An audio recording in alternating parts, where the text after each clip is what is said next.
that's what made me kept going to mushrooms, like, and acid. And now I just remember I just like be looking in the mirror, looking at myself like, what am I? Like, what am I? How did I end up in America? How did I end up being adopted? How did I end up on this side of the continent? Like, what am I? Who am I? The punishment of like how freaked out you can get when you have a bad trip, it doesn't stop you from doing it again sometimes. At least not for me, because the thrill of that first time was so good that I kept trying to chase that first time over and over and over. And when that first time happens and it's gone, it's gone. For the first time, I felt good about myself, like without any worry, without any hesitation. I felt, very in tune with myself. I felt safe. And I think okay, there we go. I wanted to make this video to just talk about why I started doing psychedelics way back, and what were the events that led me to me being in a sober house, right? Because I'm in a sober house for psychedelics, which was really my problem. Now, you wouldn't think, oh, it's possible for somebody to have a psychedelic, problem. But you'd be surprised, like, I didn't think so either, but, it happened. I couldn't stop tripping. So I guess the first question I wrote down was, why did I choose to do psychedelics? Okay, so we'll start with that. So a little bit about me. I'm adopted. I got adopted when I was 10. And I came here in 2010. We landed in New York, March 20th. And then we flew to Colorado, March 21st, 2010. And, I get adopted. Everything's okay for some time. And then my adopted parents got separated, and, through the divorce, it was pretty messy, and that's not just from my perspective. That's just a matter of fact. It was a real messy divorce. And there's nothing I could do about it. And I just dealt with, stuff from that entire situation that, I just didn't know how to get over. My relationship with my adopted father was not great. And mentally, I was kind of checking out. My school was starting to slip because, I didn't really have any support. And to be honest, I didn't really have much structure or help. I mean, I had some sort of structure, but not enough, in my opinion, that was going to help me. But I guess at that age, it was pretty much up to me. So I'll leave that there. I felt the difference between having structure and the difference with not having structure. And I can tell you there's a big difference. This is a real thing. Until, when you don't have structure and then you go into a situation where you do have structure and you do have support and guidance and emotional stability, you notice the big difference in your emotional stability and your performance in life. Your outlook on life changes. So I'm just telling you, I've noticed the difference between having actual structure in life and not having structure, right? So I lived with some people after I left my adopted father who were really good to me and treated me very well. And like I said, I finally had some structure in my life. I felt what it was like to want to go home for dinner instead of, wanting to just stay out or just, go in a park somewhere and just smoking my brains out until I was ready to go home. And then I'd just go home high as hell and go to bed and wake up and do it all over again, And instead, I wanted to go home and enjoy, doing activities that included you and made you want to be a part of something. I'd never really had that experience. As a child, when you're young, you don't really think about that, you know what I mean? Because it's not like you have a choice, but when you're able to drive and you have a bit more autonomy over your life, it changes. You can kind of choose to go out and about. You don't necessarily have to come home. I mean, there's curfew, but you can wait till the last minute to come home for curfew if you want. And so, I've got to have some structure for about 2 years, from 2018 to 2020. And then I move out on my own, and I finally move into my first apartment. And I'm just being upfront. I knew I was going to do a lot of psychedelics before I moved out into my apartment. And so I had built my basement to literally be an environment that would be conducive for me to do mushrooms specifically. Because I said, I know this is what I'm going to do, so I need to build a space that will allow me to explore this avenue of drugs that I want to try. If you consider, it is a drug. If it changes, your mental space, you can consider it a drug. So I built this basement. I'm sure I'll post a video somewhere and you'll see what the basement looked like, so that I could just trip all the time, And my first trip was November 15th, 2020. And it was psilocybin mushrooms. And I took 4 grams, right? So I took 4 grams and I blended it into a smoothie. I took it all in like a 30-second gulp just to make sure I got it all in my system. And then I waited about 40 minutes. I jumped in the shower, and then, you start hallucinating in the shower. So your trip is already started, it's happening in the shower. So you're in a warm space, you've got water, which is a very calming, factor for me.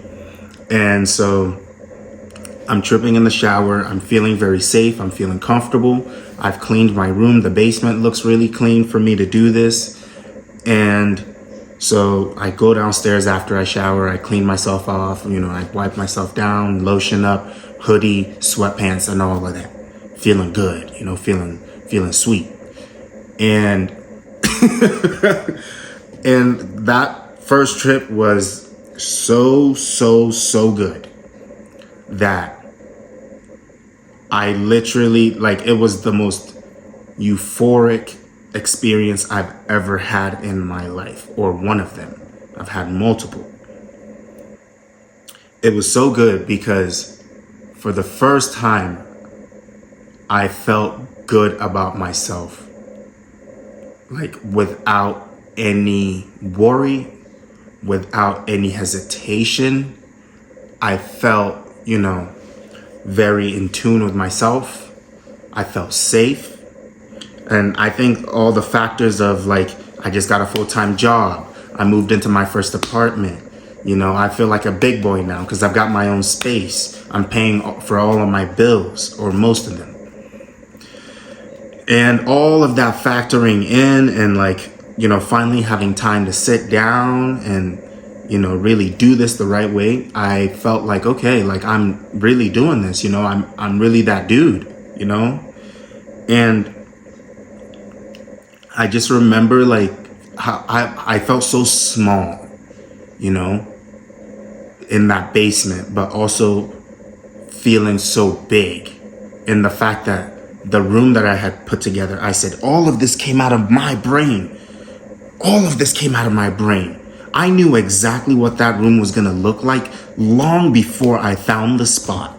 Long before I found that townhouse, I knew what that room was going to look like. I was already buying art pieces for the room. I didn't know where it was. I didn't know what the dimensions of the room was going to look, but I had bought so many art pieces for that room because I said, the room is already made up in my mind. I know exactly what it looks like. I know what it's going to feel like. I know how it's going to look. And so once I found the townhouse, I just pasted the art pieces everywhere, right? Now, like I was saying, my first experience went just really well. I finally understood just how small everything is in the grand scheme of things. I think I had also just kind of like forgotten like just how raw like the world really was, because the trip was really intense. And I just remember feeling like I felt small, and I felt like, even the earth was small, but it's such a big space for how small the earth is. And I just remember, that I had felt like I was missing something. And finally, I felt like this was what filled the void, the space in my heart that was missing. And that's because, like, when it comes to mushrooms, like, a lot of your thinking process affects your trip. A lot of what you think about affects what you see, what you feel, and where your mind goes, And I, felt like, okay, like this was really, really freaking good. I want to do this again, and I didn't wait very long to do it again, maybe a month, maybe less, 3 weeks. And my second time, oh my gosh, I was overwhelmed. Overwhelmed is an understatement, like, because I had put up more art pieces into the room. And so, like, the visuals were just so intense. And I just remember I'm laying on the couch, I'm rolling around. I'm just like, oh, fuck. Like, this is just so overwhelming. This is a lot. Like, what's going on? Right. And I just remember, like, I'm just tripping, like literally falling over my couch. And I'm going to the bed. I'm laying on the bed because I'm just rolling around because I'm uncomfortable. I'm uneasy. And I remember I closed my eyes and I'm just seeing all these lights. It's like a tube of lights. If you've ever seen My Hero Academia, when like the powers are being passed down and it's just like a bunch of colors and it looks like a tube that's just going through some shit. That's literally what I was seeing when I closed my eyes, And I remember specifically I was saying, you're going to be okay. You're going to be okay. You're going to be okay. You're going to be okay. I'm literally trying to comfort myself because I literally could not believe how just intense, like my stomach felt so uncomfortable. And then it settles down. And then I finally just like curl up into a ball and I go, oh my God. What am I doing? What have I done? But nobody knows I'm doing this in my basement. Nobody knows this. It's just me. And I just felt so scared. I remember I felt so alone because I started having like flashbacks of me being a kid, being in Ghana. And I also remember like having this longing for Ghana and like missing Ghana, because I haven't been back since I left. And that was, at this point, it had been 10 years. And it was frustrating because I felt trapped, because, I just moved into this townhouse. I don't have money to be gone for to not work for, a month or whatever however long I would be gone for.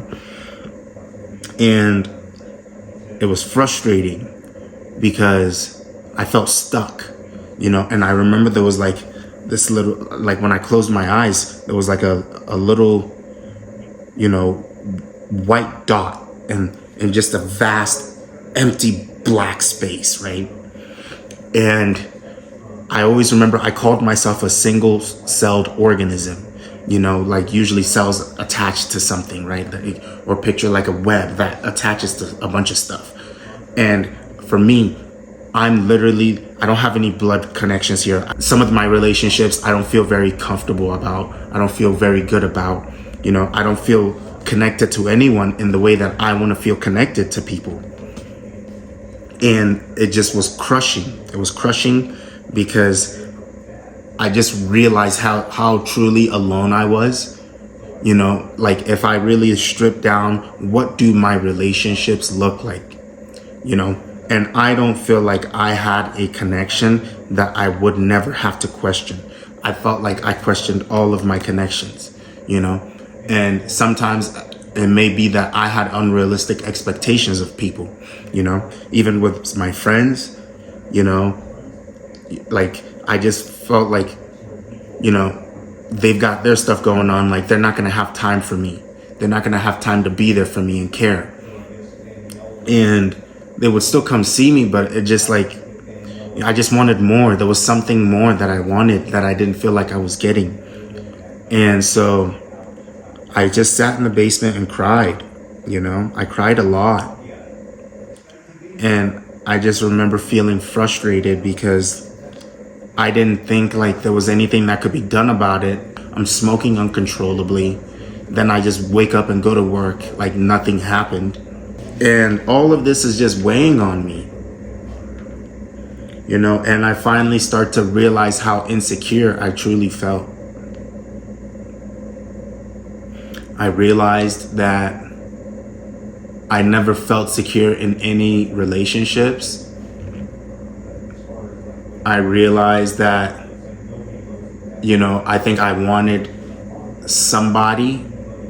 Like I just wanted to like be in a relationship. That way I'd feel like I had somebody. But I also like had never been in an official relationship, I'd always just felt comfortable just like doing,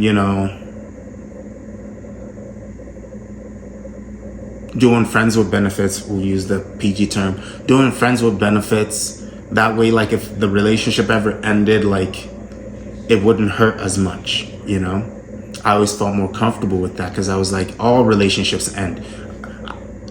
I've seen many, many relationships within, a close vicinity of mine, my friends, where their parents' relationships end, my friends' relationships end. And I'm like, the probability of me getting into a relationship, it means it's going to end, And so that also like made me sad because I was like, fuck, I don't ever really feel myself taking the chance of like taking anything serious with anybody. And it was pretty sad, and just feeling like there was nothing for me to attach myself to. That's why I've always had this obsession with twins, like I literally love twins, and I'm always like, I wish I had a twin. I wish I had a twin, because then I would feel like this is the one person in life that no matter what, like you and I, dude, we are literally tied at the hip for the rest of time. I've always wanted a twin. And I was like, I wish I had a twin, but I don't. And, it's just me, and then I'm in the pursuit of money now, because I was like, all right, I'll just turn my focus to work. And I'm just going to focus on working my butt off at this position so that I can get to the next position so I can make more money. And money will bring me happiness. When I have money, I can go to Africa. I can go to Ghana and I can go visit, and maybe I'll find something that I'm looking for when I go back to Ghana, And, like feeling like that, and then the punishment of like how freaked out you can get when you have a bad trip. It doesn't stop you from doing it again sometimes, at least not for me, because the thrill of that first time was so good that I kept trying to chase that first time over and over and over. And when that first time happens and it's gone, it's gone. You may have even better trips than your first time, but when that first time is so mother effing good, it's hard to beat, man, because you've never done this before. You've never felt like this before. You've never felt what it's like to literally feel so unbridledly like happy, you know, like to just feel like you're in your foxhole and it's just you in there and you're happy in there and nobody can get to you, you know. Now, you know, what are some of the things that I learned from my trips? I mean, I learned that everything is really, really connected, you know. I learned, you know, like the whole world is very, very connected and it's like organized chaos. You know, it can be chaotic, but it can also be so beautiful. I just remember like looking at my room and feeling so connected to my room and these things that have no life, but the room itself, the way it was put together, literally, it gave me so much life, you know. And these are just art pieces, you know, they're inanimate objects, but I felt so connected to all these pieces, you know, that are in there. Bob Marley, Jimi Hendrix, Einstein, and then I had all these beautiful canvases of, you know, these different ladies on there that are like, that were painted by other people, you know, or canvases that were painted by other people. And, you know, it just made me feel like I'm really connected to these things. Now that could just be because, you know, I put this room together, so it made me feel that way, you know. But I've also had trips where I walk outside, you know, and I was just like, damn, like, this is kind of nuts, you know, like, first of all, how in the mother effing hell did all of this happen, you know? Like, what? How did this happen? Because you look at the world, I'm seeing all the faces, you know.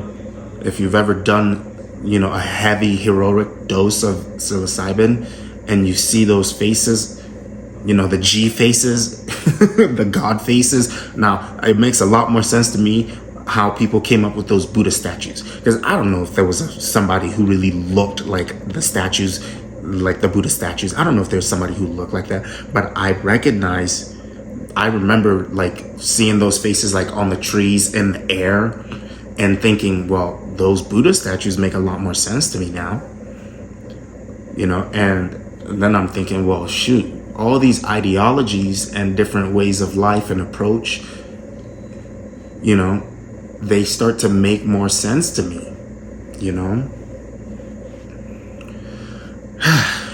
And I remember just like feeling, at this point I was starting to feel lost, to be honest. I was starting to feel a bit lost because I was starting to feel like the heavy sadness that was starting to come onto me, and feeling like I was getting a bit like out of control with how often I'm doing this to myself. And I just remember I like went to the side of the park and I just started puking my guts out and thinking, Jesus Christ, what am I doing here? Like, what am I doing? Like, what the is this, you know? Like, this used to be so much fun, but this just feels like I'm just depending on it way too much now. Like, the minute I get sad, I just like run straight to mushrooms in hopes that it'll help make me feel better, that like I'm gonna manufacture happiness through mushrooms. But that's not how it works, you know. You need to be in a great mindset usually ahead of time approaching it. Going into doing mushrooms angry does not make you happier, because that first, you know, hour where you're being initiated into like your trip and you just feel this rage in the bottom of your stomach and you're just like, bruh, you know, it's just that feeling, you know, it's, you start to just get I don't know if it's like the anger at the fact of like, it's ambition, it's frustration, it's uncomfortable, all of that just mixed into one, and it's coming out. And, you know, I just remember thinking like, is there anybody that would be able to help me with this? Is there anybody who would be able to like help me, you know, not keep doing this to myself anymore? So I took a break for a while, and I started doing a lot of yoga. I started doing yoga. You know, I started really like being on the ball for work. I'd get up early, 30 minutes of yoga, you know, shower, make my smoothie for breakfast, take it, go to work. You know, I took a break for a while. I come home and I just had a good routine. I meet a young lady, you know, when you start hanging out, and, you know, this was a very good young lady, a very sweet human being, a kind and gentle young lady. And, you know, she had been working on herself for a long time and getting herself mentally right. And, you know, at this point, I think I was starting to do better. Maybe that's why she came into my life. And then we did a trip together, and that didn't go so well, you know. And, you know, looking back at it, we probably shouldn't have done that together, because I don't think either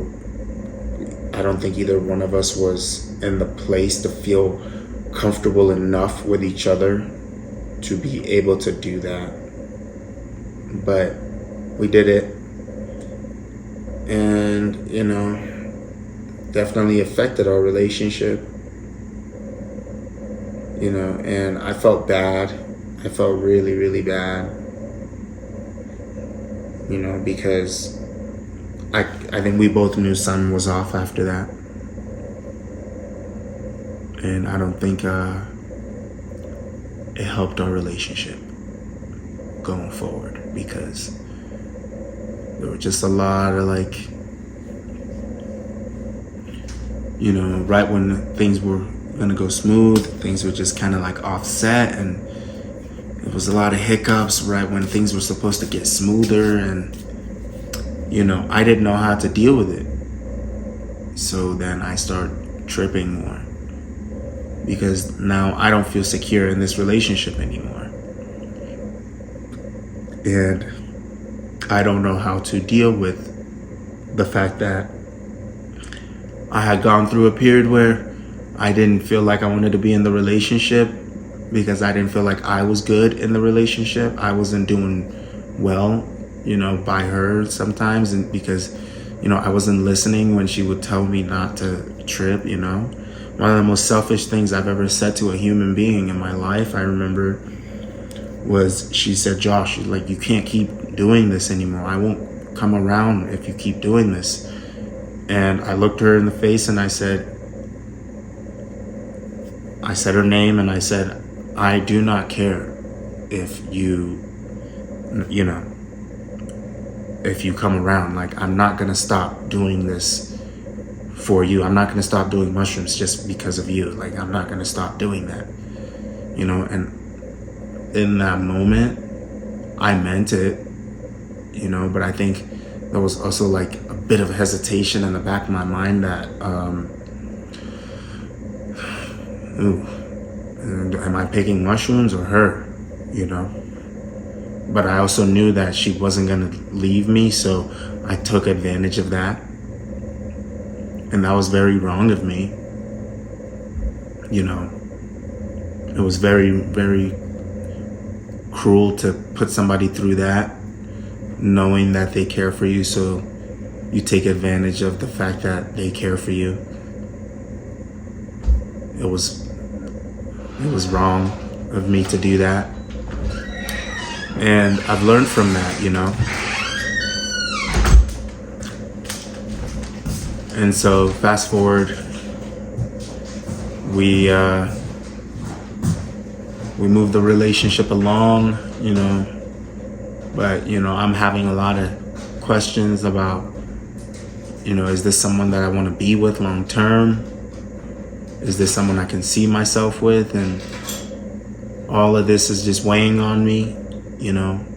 I don't have money to go to therapy to talk about this kind of stuff.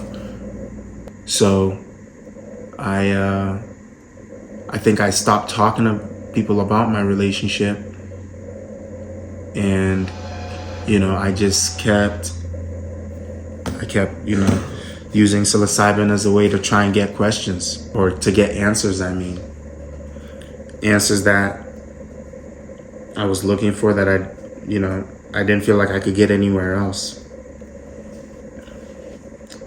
And, you know, the type of help that, you know, I was gonna ask for, like, I don't think anybody could have given me. I had to hit rock bottom, you know,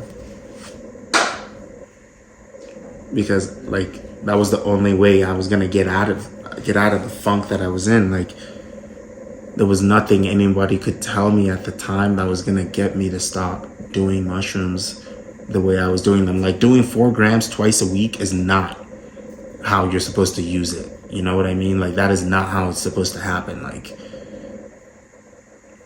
and, you know, then someone may say, you know, how can you handle that? How were you able to, you know, do that so often, you know? And I'll tell you, emotionally, I was in a very volatile place of sadness.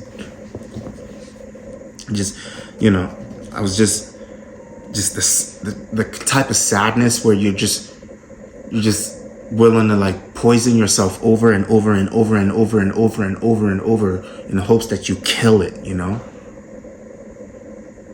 You know, and I don't know if I would have been able to come out of it. You know, I think the way I was doing it, it was just like, I would have kept needing it. I would have kept needing it and needing it. If at the most minor inconveniences, I would have tried to run to it again. And yeah, once I stopped doing mushrooms for a while, then I turned to acid, you know, because, you know, mushrooms are starting to make me uncomfortable with the way my stomach was feeling. I lost so much weight. You know, at one point I was like 140, and, like, with all my clothes on, I was like 140 something, you know, like, I lost a lot of weight. I look at some of the videos I have on my phone, you know, and you could just see, like, how my body shrunk, you know, and it wasn't good. And so I felt like, oh, let me try acid. 'Cause, like, you know, I had heard that acid, it doesn't hurt your stomach. You get mostly the same kind of visuals. To me, I didn't, you know, I didn't get the same kind of visuals as mushrooms. And I much rather preferred the mushrooms over acid, because, you know, as good as acid was 12 hours. You know, acid, like, that's literally from the time you wake up till you go to bed. That's the whole thing, you know. And I just remember, like, just like I could feel my brain, like, it felt like my brain was, like, melting in my skull. Like, that's literally what some of it felt like, you know. And I just was like, oh my gosh, like, I could handle this. Like, the stomach pains, you know, from psilocybin was just, some days it was too much to handle, which is what would throw off my entire trip, because I would just feel so uncomfortable that, like, my mind would just start to go down a rabbit hole, you know. And the thing with acid was, I started to get fascinated with a lot of, like, the darker things, you know, with life, you know. I'm seeing, like, skulls on all of my canvases, like, you know, I'm just, like, all of my canvases started to just, you know, if, like, mushrooms gave them life, like, Acid gave them death, you know? I'm just seeing like skull outlines on their faces, and it just looked like it was like just the evil side of life, you know, the darker side of the mind came out. And I start to get fascinated with the darker parts of life, and my mind starts to wander down this hole of like, you know, do I really want to live? And it was just not good, you know? And I just remember like thinking, okay, what am I gonna do about this? You know, I can't go to therapy. Like, it was frustrating because even if I wanted to go to therapy, I didn't have the money. And that's what made me kept going to mushrooms, you know, like, and acid. And you know, now I just remember I just like be looking in the mirror, looking at myself like, what am I? Like, what am I? How did I end up in America? How did I end up being adopted? How did I end up on this side of the continent? Like, what am I? Who am I? You know? It was frustrating because these aren't questions I was gonna get from anybody, like through conversation.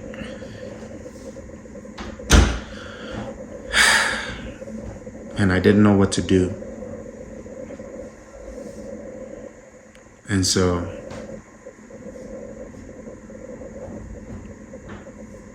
I may just end the video here and do a part 2.